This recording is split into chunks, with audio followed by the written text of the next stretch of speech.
Well, thank you for attending. I didn't know, with everyone dropping out of the sessions, how many people would be able to come. My name is Robert Wallace. I'm an Old Testament professor at Judson University, associate professor of biblical studies there. I've been there now for 4 years.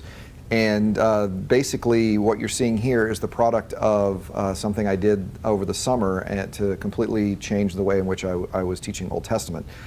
You might have noticed the subtle Dr. Strangelove joke in the title of the session, and that's because for me, very much active learning was the nuclear option. It was going to change everything that I had been doing in a lot of ways. I did not want to change at all. I never really wanted to change. For a lot of reasons I didn't want to change. I'd been teaching the same way for 15 years. You get a rhythm, you get your shtick pretty well honed. You can walk in and you know what you're doing. That's the lecture model was what was modeled by my mentors. It was the way I was trained as I went through grad school. It's what I always saw. And we were having to increase our class sizes of our gen ed classes. This is an Old Testament class that everyone on campus has to take, and the numbers were going from 27 to 50.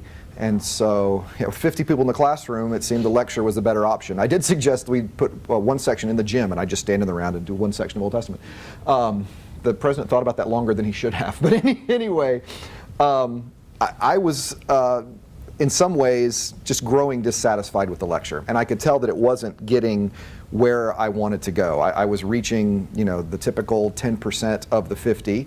And the rest of them, I was just getting bored faces out there. And I'm going to be particularly engaging, but you still are just, going to get that. On top of that, with all the talk about MOOCs and the light of going other places to find content, I began to think about what my role was as a professor. If I'm simply the one who delivers content, if I'm the, the well from which they get this, there are a lot of places to get content, and some of them are a lot cheaper than me. So what is my job? If I'm no longer the one who dumps the content out there, then what am I supposed to be doing? On top of that, active learning made a lot of sense to me, that notion of getting them involved. I had a colleague who sent me this wonderful quote that has been attributed variously to Buddha, Confucius, Native Americans, and Benjamin Franklin. So I think we'll call this apocryphal. But tell me, I'll forget. Show me, I'll remember. Involve me, I'll understand. So I was sitting in my office with a history colleague and friend of mine, and I was expressing with him my growing dissatisfaction with the lecture and wanting to be more active. And every time I tried to be more active and it didn't work, then I would run back and go back to the lecture again because that was what was comfortable. And I said, on one hand, I was both frustrated and bragging about, I know what's going to happen. That I know what I'm going to say, I know what they're going to say, I know the questions they're going to ask, I know the answers I'm going to give, I know the mistakes they're going to make. And I said, and I know the mistakes I'm going to make in the course of the semester. I've done this long enough to do that. And he uttered, in the course of this process, he uttered 2 sentences that had really became sort of foundational in the way in which we organized it. The first one was on that day when I said, I know what mistakes I'm going to make, and he looked at me and said, it's time to make some new mistakes. And that really sort of became a clarion call for me as I thought about redesigning, starting completely over with Old Testament, and making some new mistakes. And so I'd heard about this flipped classroom. The idea, you probably know, you move the content out of the classroom, you move assignments into the classroom. There are various ways to do that. And you can screen capture. Some people will screen capture their computer and narrate while they go and hold the students accountable for watching that. Technically, just assigning reading is moving content out of the classroom, but we have teaching 18 to 22-year-olds know that that's not exactly engaging and active for them at this point in the story. So I, just on a whim, applied for some grant money that the institution had, and unfortunately I got it, which meant that I had to do it then. So I found an open box HD camera at Fry's, and I got a green screen studio off of Amazon for $100. And I had iMovie on my Mac. So you have to understand, not only am I an Old Testament professor, I'm also extraordinarily cheap. And so this is in many ways done on a shoestring. But that's what I did. I spent last summer generating content, which of course for us in biblical studies is something you sort of have to do. I have my colleague in history who went through the same process, has a mentor with McGraw-Hill. McGraw-Hill has some adaptive history ebooks. And what happens is the students read and they are quizzed as they are reading, and once they've demonstrated proficiency in that section, they move to the next section. Until they demonstrate proficiency, it keeps giving them more information on that section and keeps quizzing them until so they can't get to the rest of the book until they've mastered the content. We don't have anything like that, right? The new Old Testament textbook I had a CD in it. We're the cutting edge of late 90s technology here in biblical studies. So having to generate content was one of the frustrations that I had, but I did. I spent last summer doing that in the basement of my house. My wife made me stop telling people I had a film studio in the basement. It's not what you want to go. I uploaded 5 to 7 minute videos to YouTube. I had originally tried to do iTunes U. The hope was that iTunes U would be available and a little more controlled, and you have to enroll in the class, etc. But unfortunately, I realized that to get an iTunes U video, you have to download it. And with the bandwidth we had at our institution, I thought there's no way I'm going to make the students do that. And so at first I uploaded to YouTube and thought about doing a private channel, and then I thought, well, then I have to deal with 150 students asking me for invitations, and I thought, well, I'll just make it unlisted, and I said, forget it, it's just public. That's just what I'm going to have to just stop worrying about it. And you can see on the green screen that allowed me to put maps and anything else behind me that I was wanting while I was talking in the course of the editing. And then the students have to watch them before they come to class. So I usually have 1 to 3 videos, I think, is the most before they come to class. So somewhere in the neighborhood, this is a Monday, Wednesday, Friday class, so typically it would have been 50 minutes. And then they also have a short reading, picked a different textbook than the one I had been using, a little more engaging. They take an accountability quiz, a reading quiz at the beginning of class to prove that they'd actually watched the video. The quiz, and because you have so many people, how do you handle that? The quiz, I discovered this wonderful thing called Socrative. I don't know if you know Socrative. Socrative works on devices. It's free. Again, I told you I'm cheap. It'll allow you to have up to 50 people in your classroom at a time. It has a dedicated iOS and Android app, and it will also work with any device with a web browser. And so I tell the students at the beginning of class, bring your devices the course of the semester, and every day, charged and ready to go. I also bring about 10 paper copies, just in case we have some technology fails, which we always do. I can hand grade 10 paper copies. I don't want to hand grade 150 3 times a week. That's just not gonna work. This has been a lifesaver for me in a lot of ways. At the end of class, at the end of the quiz, I end the activity. It sends me an email and an Excel spreadsheet of the report. It's automatically graded. Gives me their answers. I can actually do their live progress, which is kind of fun. So I actually have the report as they're taking the quiz, what they're scoring, and when they're done, which has been a lot of fun for me to say, there's one of you left, I know who you are, come on, pick up the pace, which has been kind of fun. I was worried about requiring the device. I mean, because what if they don't have it? Who's going to have it? First day of class last semester, I told them, bring your device. If you don't have any, come see me. I had 1 person out of 150 that came and needed other arrangements, which is interesting because Paul, our communications professor, used Socrative as well in a class of 15 of mainly juniors and seniors. He had 5 that didn't have the device that they could bring. So apparently we're seeing even a generational move just in those couple of years in regard to them bringing devices. So this semester I've had 0 out of 100. I've got 2 sections this semester who have a device issue. They all have the devices. They're all ready to go. So that has been helpful to hold them accountable to the reading. After that, we do active learning in small groups during the class time. This is the thing that terrified me the most because I'm not good at this. I'm not good at giving up the control. I didn't have a lot of good ideas. I was just really, in many ways, very unprepared for the active learning stuff. So I just started seeking out some mentors. What do you do? What are the things that you do? How can I adapt this to biblical studies? And I'll give you some of the examples that we came up with. For example, I do a concept map connecting biblical manuscripts. So I just give them the Vulgate, the Septuagint, King James, the Hebrew Masoretic Text, the Tyndale Bible, and then I say connect them. And draw your connections on the board. You can connect them with lines, Venn diagrams, whatever, by date, by language, however you want to do it, go, and then we'll vote on the best one at the end of class. And I turn them loose. And that was remarkably successful. It was interesting to see them start to see the connections or make the connections in their groups and drawing the maps on the board. They made a movie pitch for the story of Solomon, including a cast list. That was a fun day to see who they were casting in the different roles. And they had to decide, is it going to be a modern adaptation? Is it going to be an ancient adaptation? Is it going to be a comedy? Is it going to be drama? What elements from the life do you include? What elements don't? You're trying to get to biblical text, storytelling, what's being included, what are you leaving out, why, etc. Probably the best one from that one, someone did a Pixar animated Solomon movie in which Solomon was a rabbit in charge of the forest. And they went through their whole thing and their whole cast list and who's voicing it. And finally I asked him at the end, I said, why a rabbit? What in the world makes you the rabbit? And the student said, well, we wanted to try and convey that 700 wives, 300 concubine thing, but we knew it was an animated movie, so we had to do it subtly. So we made him a rabbit. It's like, well done. That was a win. The sociogram has been a great way at getting for readings within the text within the class.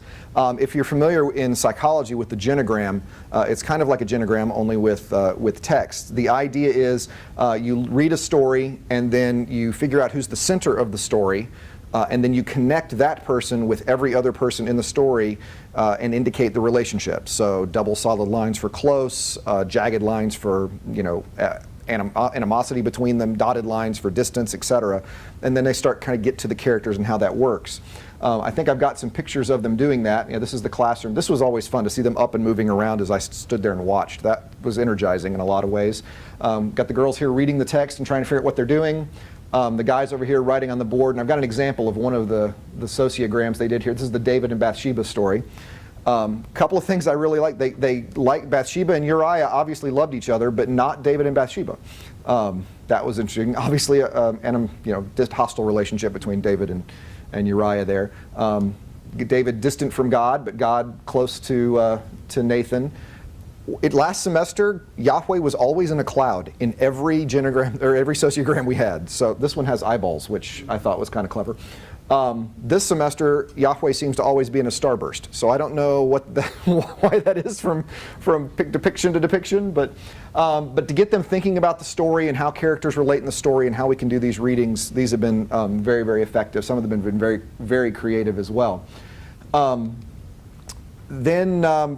Wanted to talk a little bit about the benefits that I've seen, and this is one of the first things impressive biblical insights. I have learned things from a class of freshmen, and usually that hasn't been the case when I've been the one talking. My upper levels, absolutely, you get that, right? The 300 levels and the 400 levels, sure, they're going to have insights, and you're going to say, wow, that was tremendous. There were at least 3 times last semester where I saw there was a particular reading they had, some insight they had that got me thinking about the text in ways I hadn't thought about it before. And that was encouraging and energizing to me, to have 18-year-olds to provide readings in that way. The students are teaching each other. That was exciting. On the concept map day where we did the Septuagint, Vulgate, Tyndale Bible, King James Bible, etc. One of the things I heard as I was walking around the classroom was one of the students say, well, now the Septuagint, that's in Latin, right? And the other one said, no, that one, Septuagint's in Greek. And so are you sure it's in Greek? Because I think it's in Latin. No, it's in Greek. And I hear them fighting about it. And finally, one of them gets their notes out, and the other one gets the book out, and they figure out, oh, yeah, Septuagint's in Greek. And so I can actually hear them correcting each other as they go, and they're learning better when that happens, when they're learning from each other. And there's also something at stake for them, which has been pretty funny. When they ask a question of me, usually it's to prove the person in their group wrong. So they actually care about the answer. It's not, is this going to be on the test? It's, I told them it was in Greek, Dr. Wallace. I believe you. So that's been exciting. The students are connecting with each other. This was especially true in the fall semester, where you've got folks that don't know each other. These guys get on campus and you start seeing them different faith backgrounds, different perspectives, and yet to have that sharing in a group has been very exciting. The thing that surprised me, they're connecting with me. This surprised me because I thought moving the lectures outside of class would hurt that I would lose that connection. But it has had exactly the opposite effect because I think what has happened, I had a student come up to me and say, gosh, Dr. Wallace, feels like I see you every day because I see you every night, and then in the morning I watch you again, and then I come off to class. and what had happened was I was starting to get questions from the students earlier in the semester that presumed a relationship that I didn't know we had. And I think what has happened is this sort of radio station DJ thing where I'm just talking to them and they literally feel like they know me. And so I've been getting, I had to get over it. That's a me problem, basically, because they're coming and asking questions about their faith perspectives and how they're like, wow, I was unprepared that they would see that level of connection in this process. So that has been a great benefit. And they're learning. And that's been exciting. But now you're going to want me to prove that they're learning. So I'm going to do that. The problem I was going to have with a class of 50 is how do you assess that? And particularly, how do you assess now the critical thinking you're hoping to develop in a classroom with active learning? So once again, I'm sitting in my office with my history colleague friend, Jim, and we're talking about the problem. We've got growing class sizes. Obviously, we all have limited time. The essay tests are too much for the students of lower ability. They aren't able to do it. I've got some 19 or 20 ACTs in there.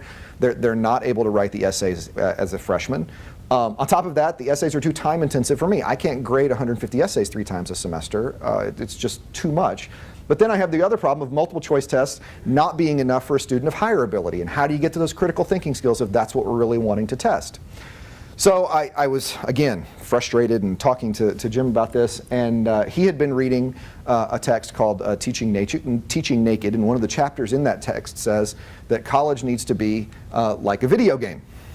And this was the other sentence that he uttered that changed everything that we did this whole process. And I said, it needs to be like a video game? And he said, yeah. I said, what does that mean? He said, I don't know. I said, okay. And for the next hour and a half, we were trying to figure out what would an assessment system look like if it was designed like a video game. And so finally, at the end of the process, we thought there are 2 elements of the video game that we want to adapt in our assessment system. 1, your ability to level up, and 2, your ability to save your progress. There were some, occasionally we thought first-person shooters might work, but we decided not to go with that. You've been that frustrated too, don't lie. But leveling up and saving your progress were the way to go. Now obviously leveling up we wanted to tie to Bloom's taxonomy of learning. Now you've probably seen this, you know the higher you go on the list, the more involved the learning is. We decided here at the bottom, the very basic idea, as I always tell the students, this is how many bears are in Goldilocks and 3 bears. That's the level of remembering that we have going on here. Tell the story of it, and why does Goldilocks go into the house? So that presumes levels of knowledge underneath it. And up here, write Goldilocks and 3 fish. So that assumes that you've gotten all of that. So we thought, you know what, down here, this is probably C-level skills that we're hoping to develop. If you can just give back to me what I've given to you, then that's probably average. We'll call that C-level skills. Moving up to the understanding level, maybe B. Moving up to the applying level, maybe A. And that's basically for a survey class at the 100 level for freshmen. We felt that's probably where we needed to be on the pyramid. So we started connecting that. Well, what would a C-level question look like? And so I came up with a C-test question would look like, which of the following is not a quality of biblical prophecy? Strong sense of social justice, critique of the present, criticizing religious authority, or obeying God and being rewarded. If you can give back to me what I gave you on that, okay, you know what? That's probably a C question. The B-test questions would be a little more involved. It would be an essay. How did the Hebrew prophecy relate to the other Israelite and Judean institutions such as kingship and priesthood? That requires you to know something, but it also requires you to put the ideas together and express them in written form, which would be nice to see it as you're climbing up the pyramid. Then an A-test question, this one actually did come from last semester's A-test. What does the Bible's acknowledged use of sources and referring readers to those sources, like the books of the annals of the kings of Israel, imply about the Bible's agenda in telling the stories of the Hebrew Bible, and what are the implications for the reader? Obviously, we've moved up the pyramid if we're trying to answer this kind of question. By the way, the answers I got to this question last semester made me want to weep. They were so beautiful. It was just, I got a couple 18-year-olds that just knocked this one out of the park. It was amazing. So how do you do this? How do you figure out where people are going to be? Well, what we decided to do was use those daily quizzes. So they're taking the quizzes on a daily basis to sort of test where they are and how well they've mastered the content. So I decided to give you the story of 2 different students, right? I've got my 30 ACT, who's the overachieving A student in all their classes. We'll follow their path, and then we'll follow our 20 ACT person who's kind of struggling to get by. So the students who got the 80% on their quiz averages before they got to exam 1, they qualify for the first one to take a B-level exam. So it's going to be an essay test. Then when I go to grade this B-level exam, I ask the question, did they score a B? If I was grading this essay, would I say it's above an 80? So it's really just pass-fail, although I say pass, no pass, because fail makes them twitch, so you don't want to do that. Do they make an 80%? Do they not make an 80%? So the grading is a whole lot faster. I'm not trying to decide if it's an 83 or an 87. I'm just saying, yeah, they got it. Absolutely. And of course, this student's going to be exceptional, so they scored a B. So they qualify for a second B test on their second exam. Did they score a B on that one? Absolutely. By the third test, they go to an A-level exam. Now at this point, do they score an A on the, is it a 90%? Did they really master the content? Are they really showing some creativity? Did they really get that, you know, climbing up that? Of course they did, because they're a smart student. So for the final exam, they'll take an A-level exam. If they get an A on the, if they pass on that final essay, they get an A for the course. If they fail that final A test, they either get an A- or a B+ for the course, depending on class participation, attendance, what their quiz average is. Do they show that they actually are moving in the right direction or not? They basically leave that grade up to me. They want to make sure they get an A, they pass 2. If they want to leave it up to me, well, then they could have some issues. I have a flow chart that covers all of these issues. So you can always know where you are in the class by what test you're on and how you qualify for it. So that's the A student that has gone all the way down the far right side. What about our C student? What about our guy who came in on a 20 ACT and is struggling? Well, he did not get an 80% by the first exam, so he qualifies for the C test. C test is multiple choice, and I have done it on Socrative as well. I have had some paper copies for some who request it. For most of the time, I've done it on Socrative, so it's already graded for me. I don't have to grade the C tests. Did they qualify at an 80% on the C test? No, he's having a hard time, struggling that semester. So test 2 is going to be a C test. How about an 8% there? Nope.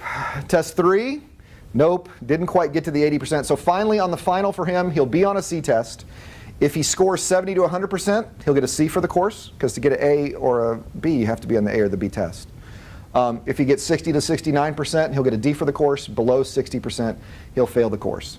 And then I have a nice flow chart for that one as well. Put this in the syllabus. It's not in color in the syllabus, but it's in the syllabus. If they want the color one, they can download the PDF. There are some caveats, obviously. You can qualify for the B test at any point in the exam in the semester if you get an 80% by that exam. So you can always level up to the B. You can qualifying for the B test is two ways. One, get an 80% on a C test, or have an 80% quiz average. That'll get you on the B test. You have to maintain an average quiz average of 70% to take the B or A level final. In other words, you have to maintain a level of content knowledge as you go throughout the semester if you're going to be on the B or the A test, and 70% was where we settled on that. If you have a quiz average of 60%, you're guaranteed a D for the course. That if you maintain, I wanted to honor the work they were doing on a daily basis. If they maintain that, they could hold a D in the course at that point. So again, saving their progress. Some interesting statistics from last semester on this, and this is what I was telling you about them learning. The pass rate for students taking the first B test was 80%. The pass rate for students taking their second B test was 98%. They actually were writing better. They started to learn how to I could see it. I mean, I could watch it happening. Oh, okay, that's not what a good essay looks like. This is what a good essay looks like. That was exciting.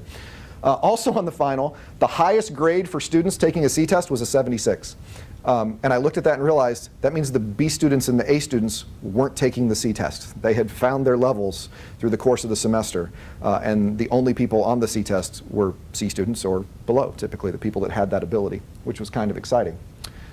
Some of the comments that I had as a result of this whole process and flipping from the students, some of them were really funny. These are some of the good ones. The new technology and grading system were extremely helpful. I enjoyed working towards something and leveling up. I enjoyed the way in which the material was presented. It was interactive and more modern. That's me, modern. It was nice to have quizzes every day in the material. Ever thought you'd see that in a phrase on an evaluation? Nice to have quizzes every day. And we learned on our own as homework. I always felt like I was learning. Class was enjoyable because I felt like I could always apply myself. I will say there was a contrary opinion to this. I did have a comment that said that daily quizzes are, and I quote, the worst thing a professor could ever do to a student. Which is interesting because I thought there were worse things I could do to them, but apparently not. Apparently daily quizzes are the worst thing I could ever do to them as a student. But here's a counter testimony. The one that really made me laugh was this one. I found the new structure he implemented has allowed me to excel. I'm not quite sure what or why exactly. So apparently this student was learning in spite of themselves. So congratulations to them. Class time felt intentional. Every time class met, there was a surprise twist. I don't know what that means exactly, but it made me laugh. Or we had to somehow relate what we were learning to contemporary events. Class time was very beneficial and really expanded on the homework. It's working out great. Maybe you could have lecture videos for the different classes you teach, encourage other teachers to do lecture videos for their classes because it works. That was the overwhelming comments that I had. I had the occasional ones that the daily quizzes were the worst things I could do to humanity, and the other one was I felt like I could pass a B test if they just would have let me take in one. So they were frustrated that they never got off the C test. That was one of the other negative comments I had. All in all, it's been terrifying, and I have made my share of new mistakes without question. That was again, that was our mission statement at the beginning of this. But I have seen the benefits, and I feel like I'm actually I'm testing their learning. They're doing really well. I'm getting the insights. I'm seeing the progress on the tests, and all in all, it has been a very, very beneficial experience. So thank you for your attendance on that. The really great thing, I guess, about having everyone else drop out of this section is we're not under pressure for you to ask me questions. So what questions do you have, as I'm sure you have some? How can I help? Yes, sir? Yeah, I'm interested, especially given the comment that you just said at the end of one of the students' feedback. Yeah. So did you fear, or was it ever the case where you felt like students were getting tracked in with your new grading Mhm. system, which I think is very intriguing, where they would get stuck in this C track and they could never Mhm. get out of it because they had one bad month or something like that? Yeah, I never, I guess what I could say is this, I never found a scenario where if a similar thing had happened in the old collecting points method, that this would have given them a different grade, like that they would have been disadvantaged. So I guess what I'm saying is if you blew a test in a regular collecting points situation, you still would have had a hard time getting out, not getting a C in the course. And so it has been, we kept running scenarios to see, well, what would happen if they would have gotten 2 C's and then a B and then and I couldn't come up with a scenario where this would have disadvantaged them. If anything, it allowed them to stay in the game longer because the finals are comprehensive and a C is on the table for anyone all the way to the end. So there's a reason to stay with it. Whereas if you could, get a couple of 26s or a 35 on a collecting point scale, you're gonna have a hard time passing the class. So I found that my lower students were able to stay in the game. I will say that it was interesting because it pushed some of my high Bs to low As, and it pushed my Fs to Ds, statistically versus the previous year when I was giving multiple choice tests. So that's sort of where the stats have borne out so far. So, yes, sir. Oh, I'm sorry. No. You want? Okay. About how long would it take you to make one of those 5 to 7 minute videos? Related question, how hard did you work to be engaging, or did you just present the material? No, I tried to be engaging. I did have a student the other day say, I really like the way you laugh at your own jokes. I said, well, I don't have an audience, so I got to laugh. Somebody's got to. I probably, per video, would say, it was speeding up at the end. I got better. I told the students, stay with the videos, they get better. The video quality, the sound quality gets better, it all gets better. It probably took me 30 to 45 minutes for one 5-minute video, and that was at the end. Probably in the beginning, it was taking me closer to an hour and a half for a single 5-minute video. But once I started learning better how to move through iMovie and make it do what I wanted it to do, that's kind of where I came out. And when you say that, can you explain what does that hour entail? Like, that entails me filming it, and I did include an outtakes video at the end of the list, which the students enjoy. I said, if you like to see me really angry and frustrated, that's a great video for it. It was filming it, getting it right, not being afraid to make some mistakes and correcting yourself. Sometimes when the mistakes are too egregious, I just had to stop and refilm it. But every now and then I just correct myself and laugh at myself and move on. After you film it, you import it into the computer, then you have to go through and add whatever backgrounds I'm going to add, the maps, the comments. If I say something, a lot of times I'll put the notes out there. I will say the one problem I didn't anticipate last fall, I had a deaf student, and I hadn't closed captioned my videos. And so never even occurred to me that was going to be an issue. And so she actually had her mother watch the videos and then sign for her while she was, that was the way we got around that. And so that was a problem I didn't anticipate. But yeah, the edits, the subtitles, stuff like that. Yes, ma'am. I unfortunately had to come in late. So Sure. Could you just reiterate for me, you're saying that you had daily Mhm. lectures. So could you just... Yeah, maybe I could get back that there. just briefly? I don't know. Sure. I made videos off a cheap, I got a cheap open box HD camera, and I got a green screen off of Amazon.com, and I actually edited the videos 5 to 7 minutes. They watch those prior to coming to class, sometimes 2, sometimes 3, sometimes 1, depending on what the day is. They have a short reading, and then we take a quiz on it at the beginning of class on the reading and a short reading quiz at the beginning, a short quiz at the beginning, and I used the program that I used for that, and this may be where you came in, was Socrative, because it has an app for iOS and Android, and then I don't have to grade it. They just email me the report. So this though, doesn't this particular program, Mhm. there's a limit? isn't 50 there? students 50 students. at a time. At a time. So I have had, and what's been funny, I've had some students like, well, I'm going to be at the volleyball game Friday, or volleyball tournament Friday, and I said, and someone said, can I take the quiz there? And I'd never thought of it. I said, well, yeah, you're not going to cheat, right? They said, no. I said, all right. And so I've sort of trusted them, and so several times I said, well, look, my watch goes for the U.S. Naval Observatory's atomic clock. It resets every night, so at 9 o'clock I'm activating the quiz. Wherever you are, 9 o'clock our time, and they do that. And so it's been fun because I can see the progress, so I can see these students logging in and when they're done with the quiz using this, and they do, because sometimes, well, I'll just excuse it because it's an excused absence. Said, no, I'm trying to get to the 80%. I want to take the quiz. Oh, okay, you can take the quiz. So you activate only for a short time? Yes, then I end the activity as soon as it's done. Yeah. Mhm. I'm sorry. Sure. I wish I would have been here for the I could like really, I'm on the C track. That's okay. You can level up. That's the good news. You're not out of the game. So my question is, you're talking about 2 different quizzes? One quiz, Okay, so 2 different tests.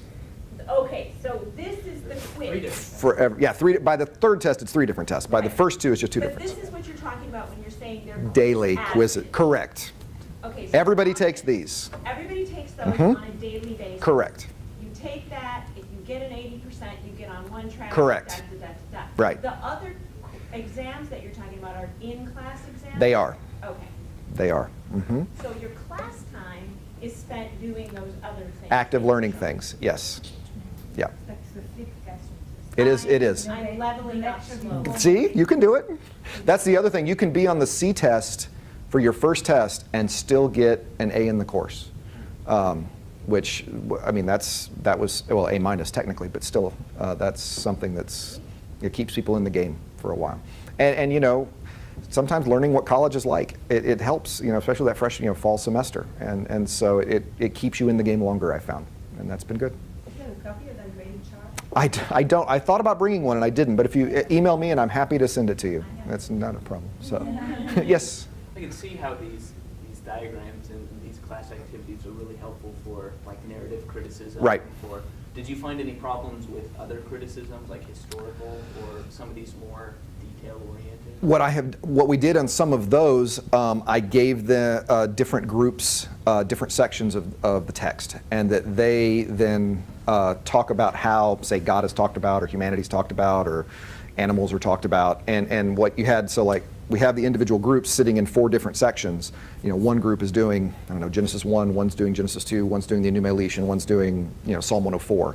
How are people talked about? How are humans talked about? And starting to get to some of those more source issues a little, and sort of approaching it from that perspective some. So I've been able to enter that. Again, it's a 100 level course, but I found them getting to composite authorship of the Torah easier than they did when I told them. Because I'm coming, you know, most of them are from a theologically conservative background, and the notion that Moses didn't write it is radical. And so when they start just making those discoveries, I find it's been much easier than when I tell them about these discoveries. And so that's been valuable, actually, to do some of that. Mm-hmm. Yeah. How do you think this would work in upper level classes? Yeah, that's a good question. Technically, we want to already have flipped upper levels. We want them to read outside, and then we want them to come into class and talk about it. I have been trying to figure out how to bring this grading system in, because I feel like it has given the people who can excel the opportunity to excel, and the ones who can't the opportunity to actually, you know, get across the finish line. And that's been helpful. Our Gen Ed requires an upper level Bible elective. And so I've got architects and comm arts and psychology students in some of my upper level Bibles. And so since it's still part of the Gen Ed, I think I want to bring that testing system in some way. I don't know how the rest of it would work. I mean, I don't know if I want to make, you know, lectures for some, because I don't know that in those upper levels that's how I would primarily want the content to be delivered anyway. I'd like them to start reading and making those issues. So I'm wrestling with that right now. That's this next summer's project. Yeah. So, yes, ma'am. My question would be, like, I've been doing some of that last semester, you know, Mhm. for the first time in my classes, but not the entire semester. Right. just from time to time. It was interesting that about 10 to 15% of the students were really upset because they were like, you know, I don't want to learn from my other peers. Right. I'm here, I pay for you to teach me. Sure. And so that was very interesting response. I wasn't expecting that. Right. I was expecting more what you kind of. Probably having the videos has gotten me away from that, right? Because I'm still lecturing them. So that may be the reason that I didn't get those same complaints, is that, Right. yeah. But then even like in classroom, because Mm. you know, do they have actually the knowledge? Right. And, you know, and the ability to even analyze the text as you would like to be. And so. My 9 o'clock class sometimes no, my 12 o'clock class yes. Yeah, So that's what they were talking about. Yeah. Like, what I typically have done is if it's not getting where I want it to go in the active learning, I've had to learn to trust them a little more, and that's been on a part of me that has struggled. But the last 10 to 15 minutes of class are my opportunity to put a bow on it and sort of wrap up, well, you came from this perspective, and you came from this, so you see what we're actually working with here to sort of help them process what they saw, and that maybe got me around some of that, I don't know. Yeah, well, yeah. You can't make everyone happy, unfortunately. Yeah, that's the unfortunate truth. Other thoughts? Yes, sir. Can I ask about your active learning Sure. situations? Sure. Frequently or almost always, would you have students do some kind of presentation at the end of that active learning? I did, yes, somehow, yes. And the group usually primed them enough that it was able to, they didn't mind sharing. I'm getting more sharing in a class of 50 than I would think, because they've been talking in groups. I do let them self-select the groups. That way they can't blame me. Always they get to choose their own Yeah, groups. they'll choose their own Do groups. you find that they frequently just choose the same group for the whole semester? They do. They do. Well, and just like they choose the same chairs, even if you don't give them a seating chart, right? I mean, it's usually the people they're sitting around, and they don't wander around too much. So. But I think, I came up with the same problem, and what I did some kind of jigsaw exercises Right. where they have to fit, Right. they have to go within the same hour or whatever. When I was doing, when I did the canon, when I was first talking about canon, I had them first with themselves pick the 3 most significant movies of all time, and I don't define significant for them. Then I have them turn to a partner, and the 2 of them get a composite consensus list of 3. And then I have the 2 of them find 2 other people and get a consensus list of 4, and the 4 of them find a group of 8 to find a consensus list of 5. And then at that point I have them tweet out their group's list of 5, and we try to find a consensus list for the class. And we start, so it's starting to get us through how difficult it is to find agreement, how these canons, our canon of film began to be formed and that kind of thing. But that one forces them to move away from, I do that one early in the semester because it begins to introduce them to other people, and they find other people that like The Godfather, and it's kind of exciting. So it's also kind of depressing when you see the movies they pick, but that's a separate issue altogether. Nothing before 1970 usually. Go ahead. So I noticed in the picture there, your classroom is set up in such a way that allows movement. It does. What about places that even lecture halls that are more Yeah. than 50 students? Do you have any ideas of how to, because you have 4 different boards there, is that right? Yeah, we do, and of various abilities to be written upon. Yeah. That's something that my colleague is finding over, he's teaching in a different building, and they have more independent chairs. My rooms that I'm always in look like this.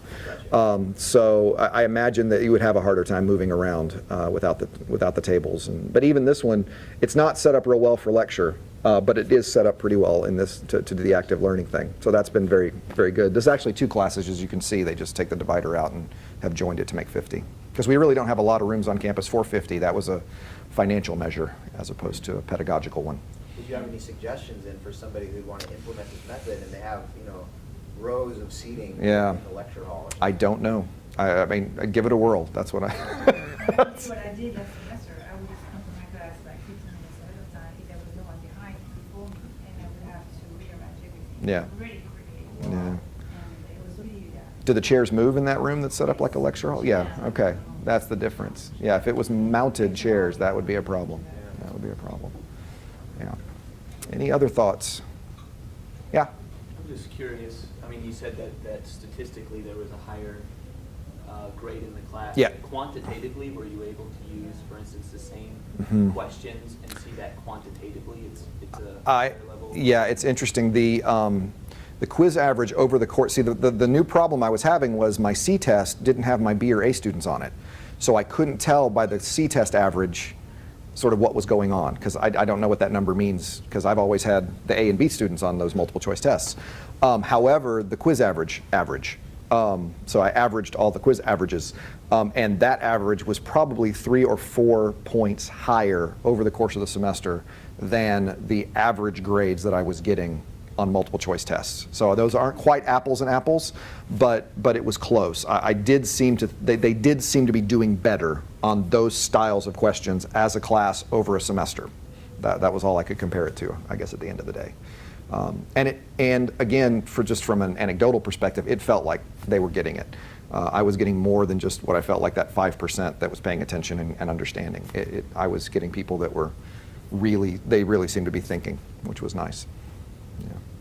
So yeah. When they're in this setting here in the classroom, Mhm. are you walking around? Are you?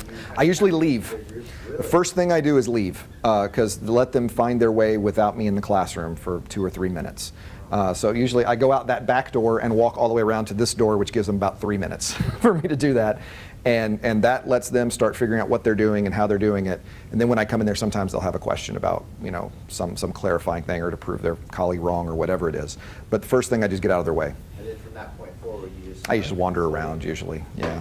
It feels weird because I felt I was doing all my work before class instead of being in the class and performing. I was trying to get this thing together and then I said, okay, here's the exercise, and then I'm superfluous at that point. I'm also noticing that I'm asking questions, and this was something I had to get away from.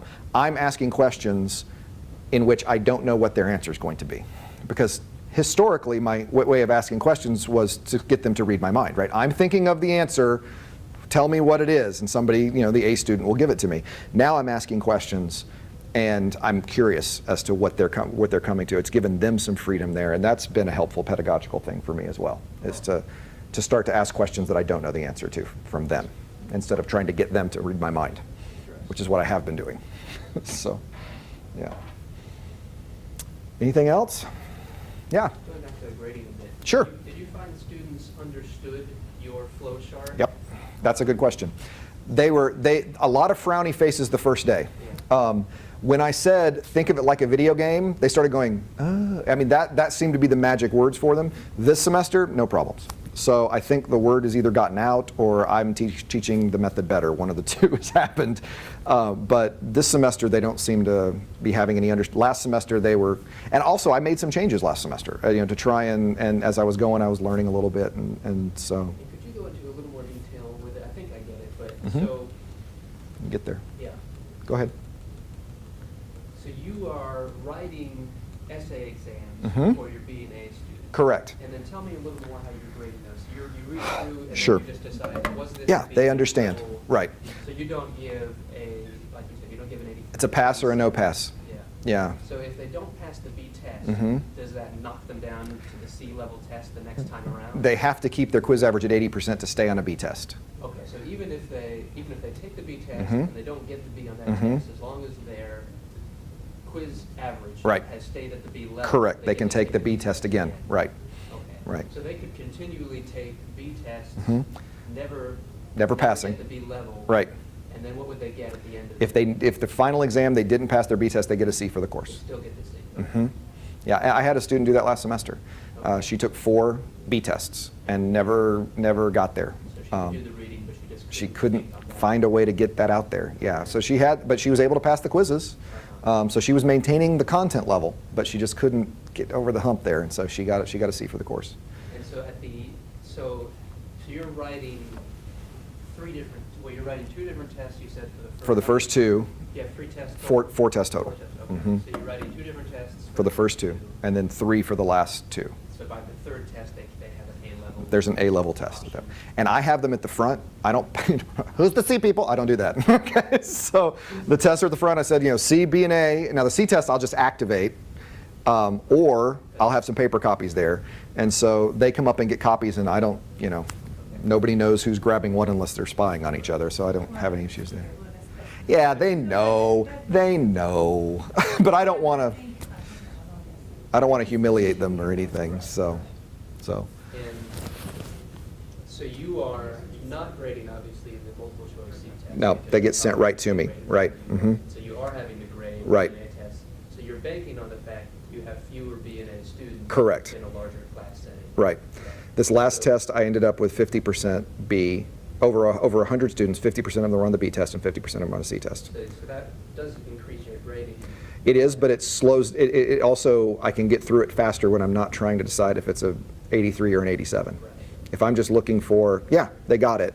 And they don't mind, like you don't give feedback or anything? If they don't pass, I give some feedback, Okay. but just on what it was that they didn't do, usually a couple of sentences. And as if you want more, come by and we'll have a conversation. And I have 3 out of 100 that do that. Yeah, so, yeah. I'm going to just go back to the issue of the test now. Oh, sure. I think there is a privacy issue that those. That was my concern, was finding a way to get them to them without calling their names out or doing it. So having them sit and having them come up and get them is basically what I've done. And they come up in mass and they pick them up and go back, and haven't had anyone complain or issues that have come up at this point. So. Is there a way, I mean, can you imagine any way to make the B and the A test? Electronic? Electronic, so that everybody just. It's just logs sitting in, there just doing sitting it, at their yeah. Computer and they say, okay, I log in here. I've thought about it, and you know, writing an essay on their phone didn't seem to be, because that's what a lot of them are doing, is using their phones. And so I haven't figured out how to get them to do that. If they had their iPad or you know, their laptop, I think it could work. But the fact that most of them are on phones or even tablets, it's a little harder. So. I don't know, it's not a brainstorming session. Yeah, it becomes this If you one. let them write it, even if they saw the test question on their Mhm. device, they could still write everything by hand. They could. Then you'd still have the problem. They still have the people turning them in and other people not, yeah. No.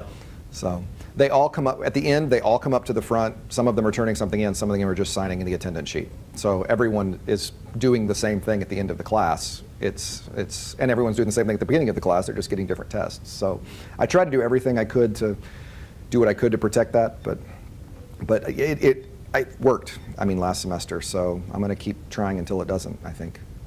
Make some new mistakes on that. So, well, thank you for your good questions. Any other things we can do? One Sure. thing, we had someone come to our institution and present also on 3D classroom. Mhm. He was saying that sometimes in the video you can actually put the homework. Which Mhm. they have Some to do assessments in something it. before they come to class. Uh-huh. So if they bring like something they have to bring, if they have Mhm. something they have to produce, and when they come to class, if they have done it, that means that they have actually seen the video. Right. I thought about, you can actually incorporate some things into YouTube and make, you know, continue to set you to different points. Like you can ask a quiz question that can put you at different points in the video, like if you got it right, if you got it wrong.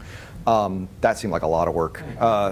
So quizzing them at the beginning of class I thought was what I would do. One of the neat things the Socrative will let you do is just ask them questions. I mean, you can ask them, if at the end of class you want to do like a minute paper, and you know, what was the most important thing you learned today, and they can do that on their phone real quickly and send it out, and you get the report of that. I mean, the very first day I encouraged them, I said, if you know, here's the app we're going to use, if you want to download it right now, we will do something at the end you can use it for. And so I always do an information sheet at the end, you know, what's your name, what's your background, where are you coming from, what one movie do you want if you were stranded on a desert island. Those are the questions, that's what I really know about them. And so I was, you know, you can do it on the phone or you can just write a piece of paper and turn it in. Class of 50, I'll have 40 on the phone or electronic immediately. The first day, they'll download it, have it, and go. And they didn't even, the other ones, oh, I forgot, didn't bring my phone, didn't think I'd need it. So they're plugged in, I just want to use it. I mean, I always said to my students, you know, people say, what do you do about the phones in the classroom? I said, well, if they're using them for me, they're not using them for them. So that's been my attitude on that. And so I've co-opted their phones at this point. Basically, it works just like Twitter? Pretty much, yeah, it's that simple.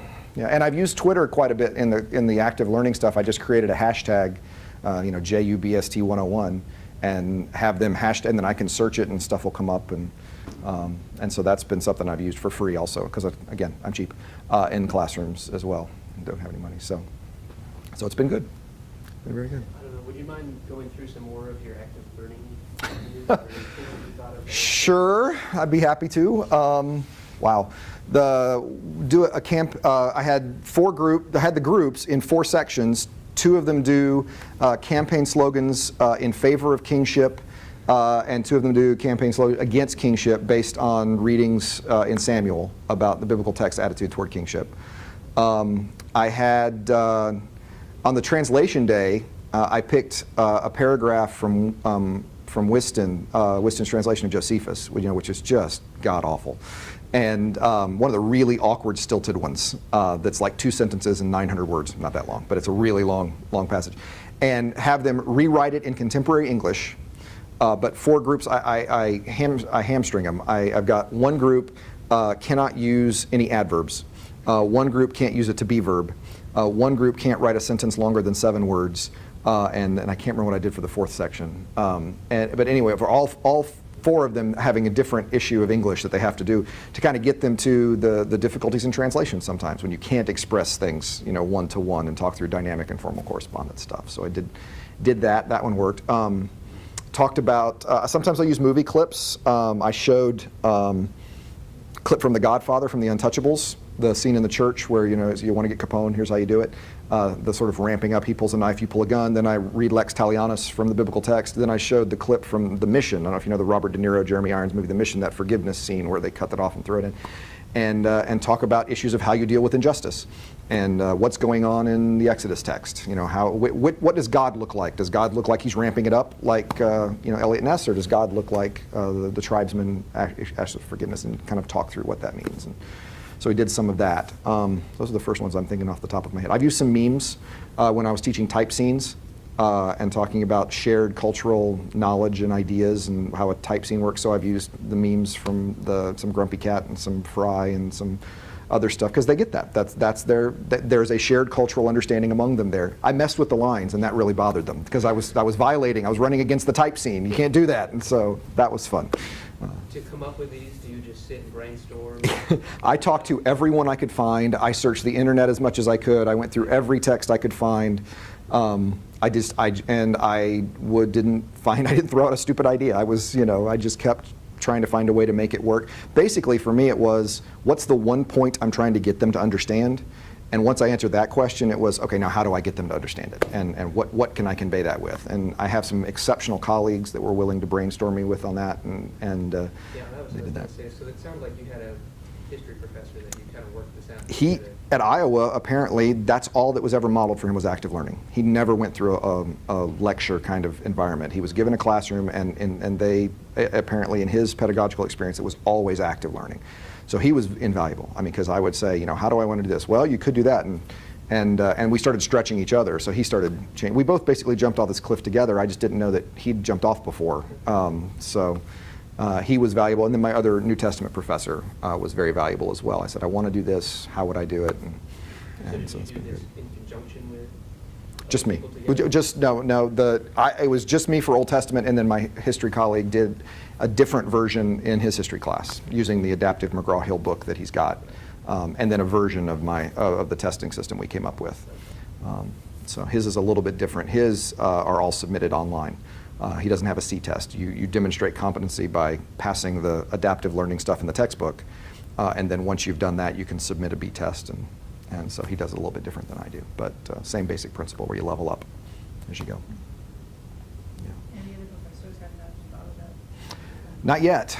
I did do a presentation very similar to this at our faculty colloquium about a month ago, and there was a lot of interest then to start thinking about how they can incorporate some of this. The science faculty were interested in the testing method in particular, finding a way to get the A students a chance to demonstrate that they're A students and yet give the C students a chance to achieve was a very attractive thing for them. So that was nice to hear. So, yeah. I'll talk as long as you want to talk, so. Good. Well, thank you very much for your attendance and your good questions and your attention. It's been fun. So.